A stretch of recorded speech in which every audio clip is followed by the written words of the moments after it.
We brought on Jonathan Kim, as usual, from Rethink Reviews to do a progressive review of the Yes Men documentary. That's on HBO, right, John? Yeah, it's being rolled out to theaters now. Slowly. Oh, all right. Interesting. So let's watch the video first, and we'll come back and talk about it. 12. 1 to climb the ladder and 11 to file the lawsuit. What about Indians? Oh, just 1. We would, of course, never wish to imply that an Indian life is worth more or less than another. I myself believe in the sanctity of all life. But the market has its own logic, and if we're willing to live with it, we must make the most of the choices it makes. Because if there's one thing that we at Dow want you to remember today, it's that the only good skeleton is a gold skeleton. Ooh.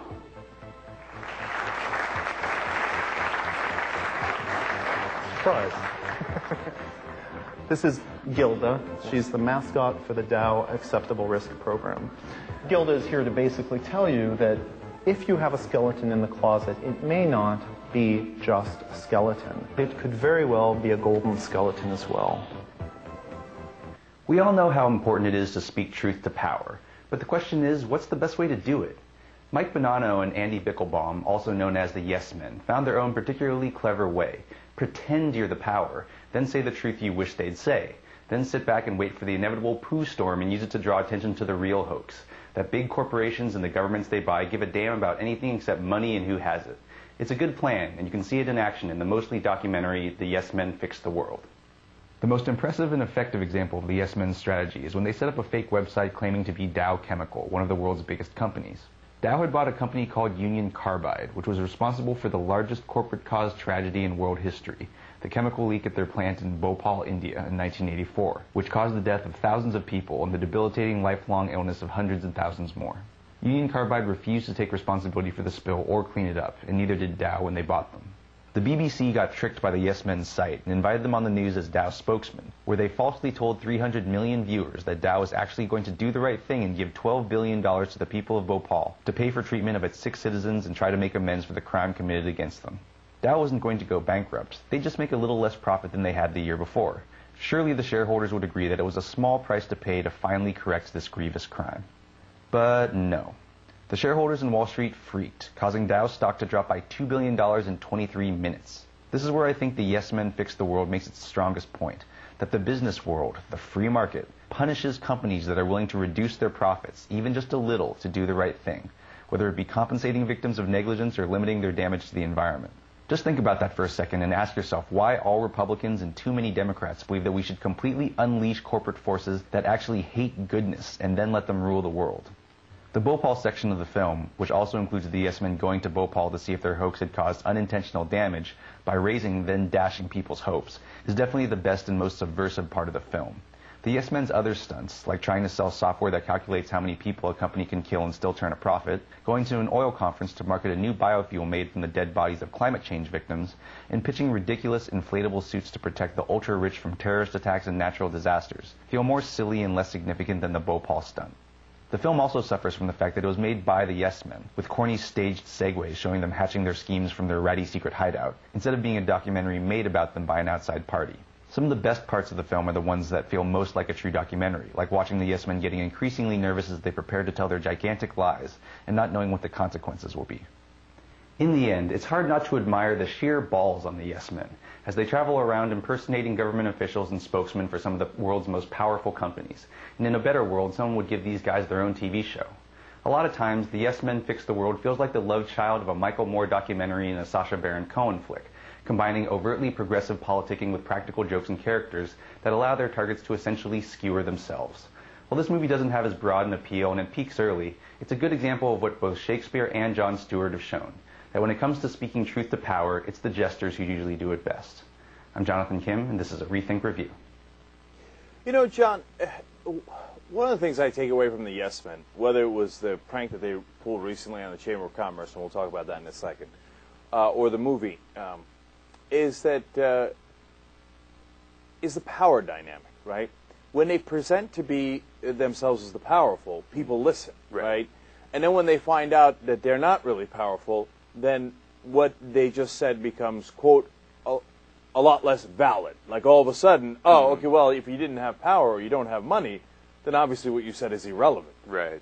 Yeah, I mean, what they present themselves as is, when they got caught for this Chamber of Commerce thing, where they actually had a press conference at the Chamber of Commerce and saying that they were reversing their stance on global warming. And he said, well, we're actually the response they should have. We're what they should be doing and what they should be saying. And with the Bhopal thing, he says, it just shows that they could actually help these people if they wanted to. They have the money. They could just, liquidate some stuff and everything would be fine. Well, let's pause there for a second, because that's the second most interesting part of it for me. That the movie shows, as you explained there, that the system that we have now, and I tell you what, this really begins to back up Michael Moore more than it does me, okay?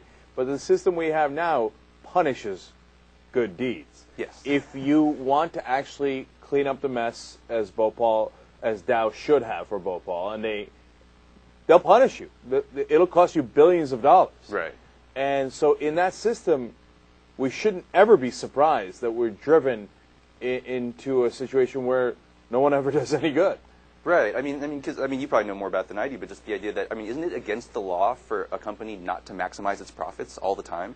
That if they don't make as much as they could have or should have, then shareholders can sue them. Isn't that right? They have a fiduciary responsibility to do that. Now, it's a broad interpretation of that. So you say, hey, I gave back to the community, or I did clean up for a mess we created, and that was a normal part of business operating expenses. So they could.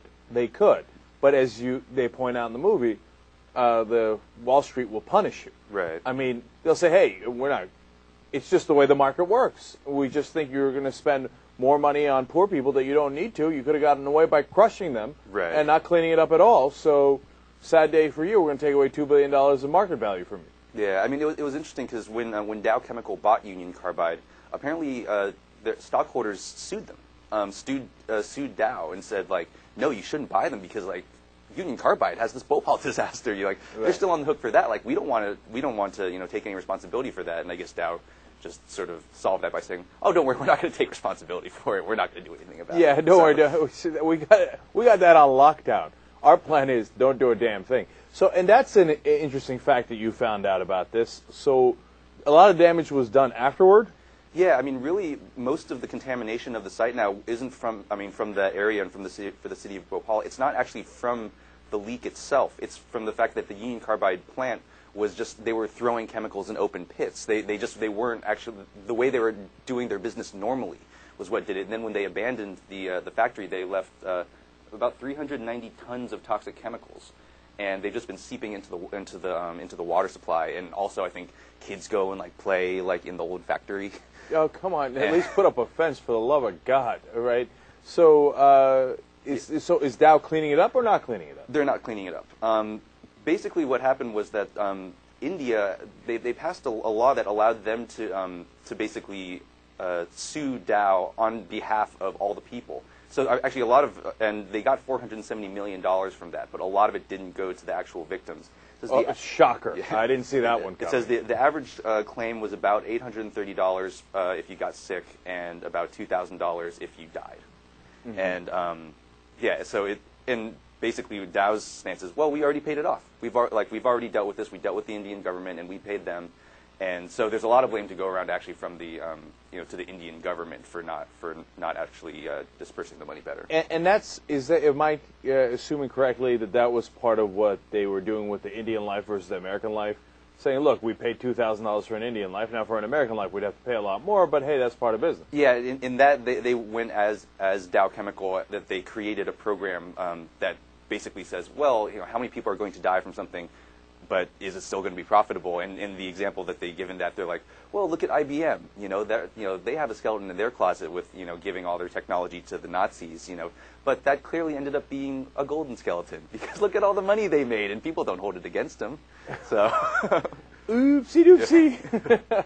Now look, I still maintain the policy that the capitalism is the right system. Okay, I don't think that that this, for example, there's a flaw, obviously, in the way Wall Street works, and it punishes, et cetera, et cetera. But then you can fix that, hopefully, with some long-term thinking rather than short-term thinking. It depends on how you structure your company, structure your boards, and there's a way to fix that system. But it's important for guys like the Yes Men to point out the flaws. Right. Because if you don't point out the flaws, then we can't fix it. Right. Right?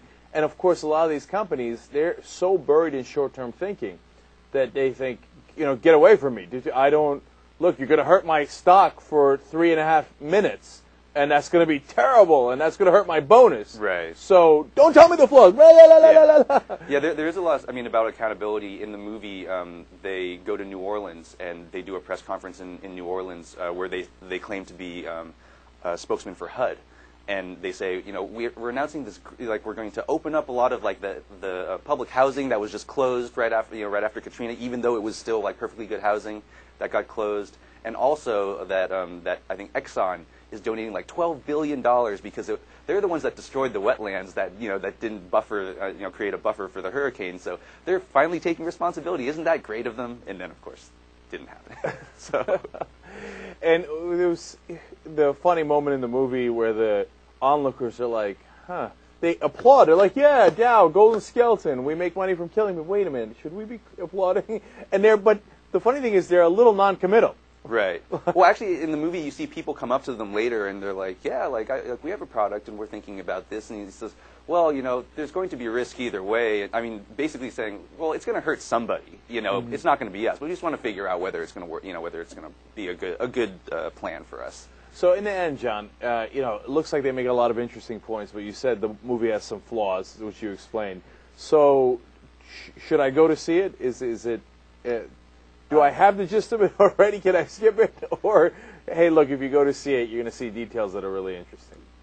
Well, I wasn't crazy about the other stunts. I just thought they were kind of jokey. But there is some really interesting things in it, like when they do go to New Orleans, and the parts of it that are most like a documentary where they're interviewing people, and they have this in New Orleans, they have this picnic in front of a closed down housing project, and they ask a woman there what do you think about the fact that this is a hoax? And she's like, I think it's fine. She's from that area, and she says, hey, if it draws more attention to it, then that's great. And I think that I'm so on saying go all in and see it, but the Bhopal part, which is about the first half hour, is really, really interesting, and it just seems like the gutsiest, most straight ahead thing. And the part where the guy from the Yes Men is actually being the spokesman on BBC, he deserves an award for that performance. He does so well and just seems like a spokesman and really kind of nails all of his points. And you can actually see that on, if you want, you can just go on YouTube and actually see the BBC appearance. Okay, you know what? One last thing, John. I don't. No, they've been doing this for a long, long time. Mm-hmm. So I don't know how they get paid. Do we know that? My mom asked me that as well. I think they just get donations, and they're trying to get donations right now for their big scheme that they're going to do in Copenhagen. And on their website, there's also T-shirts and DVDs and other things like that you can buy. Oh, okay. So. Well, then but then going to the movie at least helps them a little bit to do their next thing. But they're on the verge of not being able to pull it off anymore because I was thinking it, and you said it in your review. There's such a cross between Michael Moore and Ali G, right. Or Sacha Baron Cohen, right? And so and he can't do Ali G anymore because it got too famous. He certainly can't do Borat anymore. That got too famous, right? So yeah, because the whole thing with the BBC, that happened because the BBC just didn't ask them to really check their credentials. They just saw the website and said, okay, let's contact them through the website. So now I'm sure a lot of places are being a lot more careful. All right, Jonathan Kim from Rethink Reviews, and this also goes up on Huffington Post. So check out John there as well. And there's now rethinkreviews.net. Rethinkreviews.net. Think about it. In fact, rethink about it. All right, we'll be right back. Watch more clips at theyoungturks.com.